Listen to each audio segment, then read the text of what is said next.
라틴어 경고 중에 메멘토 모리라는 말이 있죠. 죽음을 기억하라는 뜻인데요.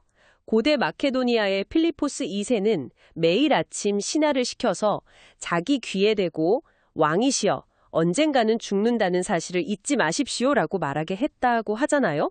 근데 요즘 우리는 사실 죽음이라는 주제를 웬만하면 좀 피하려고 하죠. 그런데 오늘 보내주신 이 자료는요.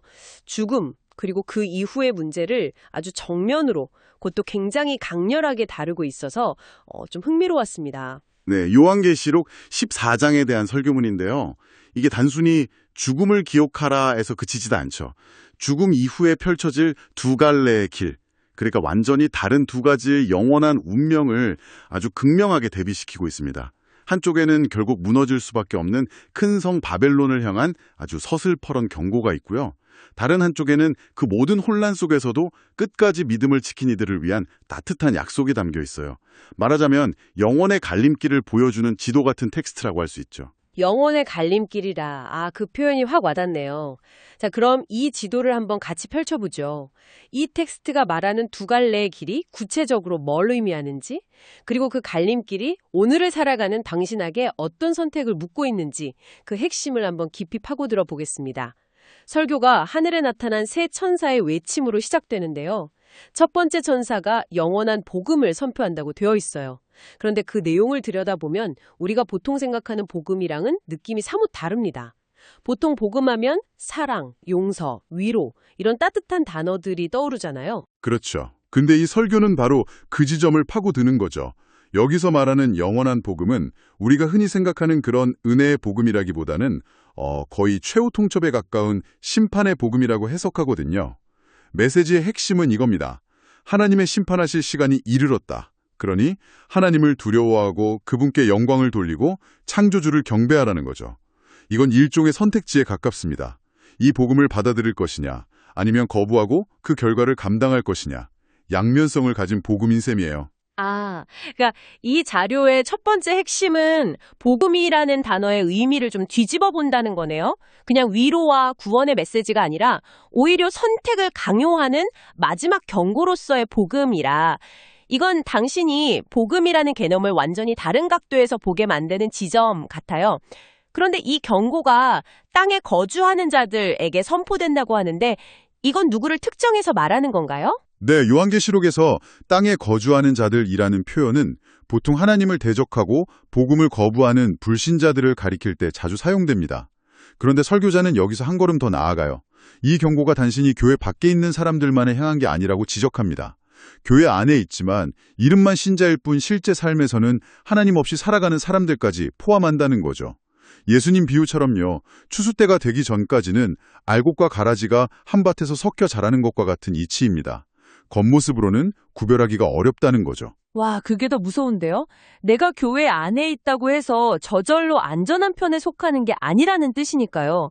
결국 진짜 믿음과 가짜 믿음을 가르는 경계선은 내 마음과 삶의 중심에 정말로 그리스도가 있느냐, 없느냐, 그 문제겠군요. 바로 그겁니다.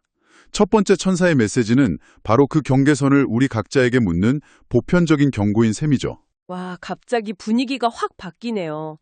첫 번째 천사가 그렇게 모두에게 보편적인 경고를 던졌다면 두 번째 천사는 그 경고의 구체적인 타겟을 딱 지목하는군요. 무너졌도다, 무너졌도다. 큰 성 바벨론이요. 라니요. 이 바벨론이라는 단어는 사실 좀 뜬금없게 들리는데요. 역사책에 나오는 그 고대 도시가 갑자기 왜 여기서 등장하는 거죠? 아주 예리한 질문이십니다. 당연히 역사 속의 그 바벨로니아 제국을 말하는 건 아니죠. 여기서 바벨론은 하나의 거대한 상징이에요.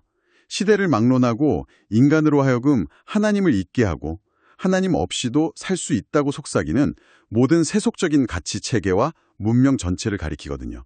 그 본질을 한 문장으로 요약하면 하나님은 없다는 사상입니다. 이건 시편에 나오는 구절이랑 똑같은 맥락이죠. 어리석은 자는 마음속으로 하나님이 없다고 한다는 그 말이요. 그래서 큰 성이라는 수식어가 붙는 거군요. 하나님이 없다고 믿는 세상은 스스로 큰 존재가 되려고 하니까요. 더 큰 자본, 더 강한 권력, 더 높은 명예 같은 것들로 자기 성을 쌓으려는 시도와 연결되는 거네요. 정확합니다.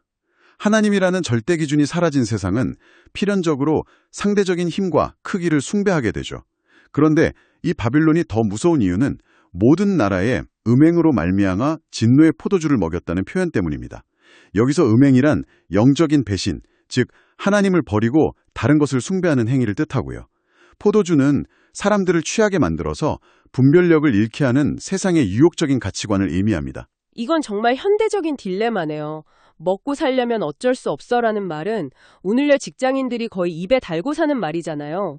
수천 년 전의 텍스트가 지금 우리의 고민을 정확히 꿰뚫고 있다는 게 좀 신기합니다. 네, 설교에서도 바로 그 지점을 짚습니다. 초대교회 성도들은 황제 숭배를 거부하면 길드 같은 상인조합에서 쫓겨나서 경제 활동을 할 수가 없었습니다. 그때 신앙은 신앙이고 비즈니스는 비즈니스지. 적당히 타협해야 먹고 살지 않겠어? 라고 속삭이는 목소리. 그게 바로 바벨론이 먹이는 음행의 포도주와 같다는 겁니다. 신앙과 현실 사이에서 양심을 속이고 타협하게 만드는 모든 유혹. 그것이 바로 오늘날 우리 시대의 바벨론일 수 있다는 거죠. 바벨론, 그러니까 하나님 없는 세상의 가치관에 대한 경고를 들으니까 자연스럽게 이런 질문이 생깁니다. 만약에 그 경고를 무시하고 바벨론이 주는 포도주를 마시면 구체적으로 어떤 결과가 따른다는 건가요? 세 번째 천사의 메시지가 바로 그 답을 주는 것 같은데, 와, 정말 섬뜩할 정도로 직설적이네요. 네, 세 번째 천사의 경고는 타협이 없습니다. 짐승과 그의 우상에게 경배하고 이마나 손에 표를 받은 자는 섞인 것이 없는 하나님의 진노의 포도주를 마시게 될 거라고 선포하죠. 이 섞인 것이 없는이라는 표현이 핵심이에요. 당시 사람들은 포도주가 너무 독해서 보통 물을 섞어서 희석해서 마셨거든요. 아, 그럼 섞인 것이 없다는 건 희석되지 않은 원액 그대로라는 뜻이군요? 맞습니다. 자비나 긍휼, 은혜가 단 한 방울도 섞이지 않은 100% 순수한 하나님의 진노가 그대로 부어진다는 의미입니다. 설교자는 이것을 왕이 내리는 사약에 비유하더라고요. 어떤 완화 조치나 유예 기간도 없는 최종적이고 완전한 심판을 상징하는 거죠. 그 심판의 내용도 불과 유황으로 고난을 받는다고 묘사되는데 여기서 그치지 않고 그 고난의 연기가 세세토록 올라가리로다. 밤낮 쉼을 얻지 못하리라고 합니다. 이 영원한 고통이라는 이미지는 현대인의 감수성에는 너무 가혹하게 들릴 수도 있을 것 같아요. 이 설교는 이런 반응에 대해서는 어떻게 설명하나요? 단순히 믿지 않으면 벌 받는다는 공포심을 조장하는 걸로 오해받을 소지는 없을까요? 충분히 그렇게 느끼실 수 있습니다. 그래서 이 구절을 문자 그대로의 불지옥으로 해석하기보다는 그 상징적인 의미에 집중하는 게 중요하다고 봐요. 핵심은 두 가지입니다. 첫째는 관계의 완전한 단절입니다. 하나님은 모든 선함과 기쁨, 평안의 근원이시잖아요. 그분과의 관계가 영원히 끊어진다는 것은 이 땅에서 불신자들조차 하나님의 일반적인 은혜 안에서 누리던 아주 작은 기쁨이나 위안마저도 완전히 사라진 상태를 의미하는 거죠.